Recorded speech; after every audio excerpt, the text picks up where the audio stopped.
Everyone, এই যে এত কাগজপত্র দেখতে পাচ্ছেন, এগুলো হচ্ছে আমার মেডিকেল রিপোর্ট, টেস্ট রিপোর্ট, এবং এই সিডিটার মধ্যেও আমার ইকো রিপোর্ট রয়েছে।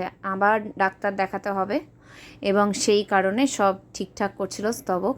ও এসেছে জলপাইগুড়ি থেকে ডাক্তার দেখানোর জন্য। আমার আজকে বেশ একটা রোদ ঝলমলে দিন ছিল, ভীষণ গরম ছিল, যদিও বা বেলার দিকে আকাশের মুখ ভার হয়, তবে বৃষ্টি হয়নি। সন্ধ্যায় আমি আর মা একটু বেরিয়েছিলাম, ফল কেনার ছিল, ফল টল কিনে আমরা দুজনে বাড়ি ফিরে আসলাম। রাতে স্তবক একটু খাবার এনেছিল, বাইরের খাবার এখন অলমোস্ট খাওয়াই হয় না, প্রায় 3-4 মাস পরে খেলাম, কারণ অনেক ওষুধ খাই দিনে এবং অল্পই খেয়েছি, একেবারে অল্প খেলাম। তারপরে এই ওষুধ খেয়ে নিলাম। রাতের ওষুধ খেয়ে একটা নতুন খাতা কিনেছি ক্লাসমেটের খাতার সাথে, খাতা কিনলেই না ছোটোবেলার স্মৃতি মনে পড়ে যায়।